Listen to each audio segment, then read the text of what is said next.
Mimi nataka niulize kitu kimoja. Ulituambia mheshimiwa tujenge zahanati. Tulipojenga zahanati kumbe naonene nisenganija. Ukienda kwenye yule dokta anakuambia utoe shilingi 2000 mpaka muone dokta.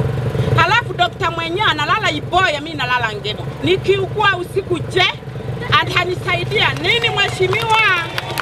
Naomba hilo swali unisaidie kwa sababu nilitoa hela yangu. Unisaidie wewe mheshimiwa Maganga. Unajua nyie kama wabunge mnatoa kula katika kutokea sisi wananchi, sio wale wajumbe tu wa CCM. Sisi tukiacha kukupa kula uwezi kupata kazi.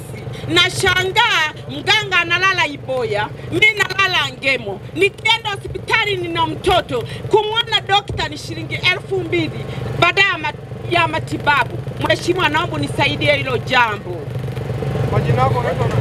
Majina yako naitwa nani? Kaswa Igagi, ila jina ambalo natumiaga ni Mama Yuni. Kaswa Igagi. Hapa unaongea na wananchi, niko kwenye mkutano wa hadhara, nimekuweka round speaker. Kuna mama mmoja ameeleza hapa akapigiwa makofi mkutano wote kwamba hapa tulitengeneza kituo cha afya. Ndio. Zahanati, lakini daktari halali na hakai kwenye kituo. Ndio.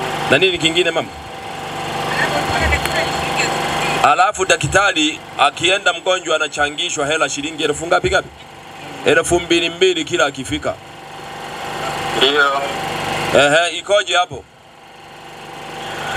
Mheshimiwa, nianze na swali uliomalizia. Kwa maana ya ile 2000 ile ni gharama ya kumuona daktari ambayo ipo kila sehemu na ndio utaratibu.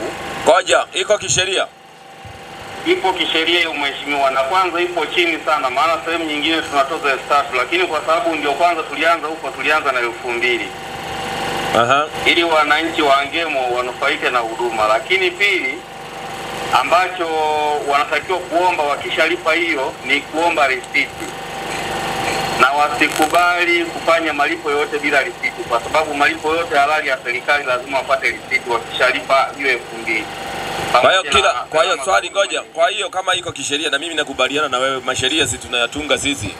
Kwa hiyo mpaka nirudi Dodoma kule kuyarekebisha kama watakuwa iko kisheria, si unaamini? Risiti huwa wanatoa? Ni kweli iko kisheria mheshimiwa. Risiti wanatoa risiti gani?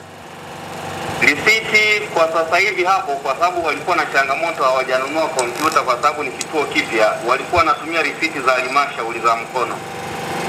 Lakini baadaye mambo yakikaa vizuri wataanza kupata risiti za kwenye mfumo kama ilivyo kwenye vituo vingine kama Masumbwe, hospitali ya wilaya na Iboya pamoja na sehemu nyingine. Swali jingine. Swali lingine kuhusiana na kwamba kuna mtumishi hakai hapo. Mheshimiwa, niombe nilifuatilie kwa sababu sijawahi kupokea malalamiko ya aina hiyo, na ninachokifahamu ni kwamba huduma siku zote zinafanyika hapo. Lakini tu kwa sababu ni zahanati pia wanafanya kwa siku za kawaida kuanzia saa 2 mpaka saa 9:30, na baada ya hapo wanaanza kutibiwa, lakini ile kwa mazingira ya udharura. Lakini siku za weekend pia Jumamosi na Jumapili wanatibu kwa mazingira ya udharura. Lakini pili mheshimiwa, kituo hicho kina watumishi wawili tu, na watumishi hao wawili tumewapata baada ya zile ajira za Mheshimiwa Samia. Kwa ni waombe tu wananchi wawatie moyo hao watumishi wakati tunasubiri ajira nyingine ili tuweze kuwaongezea, kwa sababu kwa shughuli zilizoko kwenye hicho kituo kwa watumishi wawili wana mzigo mkubwa sana. Sawa, taja namba zako. Sikiliza, hebu taja namba zako kwanza. Naomba mchukue namba zake za simu ili kusudi kitokea shida mnampigia moja kwa moja. Halafu ndo nani anaenda kumlekea ndio kumtirira yule ya kumwako. Chukueni simu zenu wananchi. Taja namba zako za simu, mimi ni usumbufu sitaki. Sawa mheshimiwa.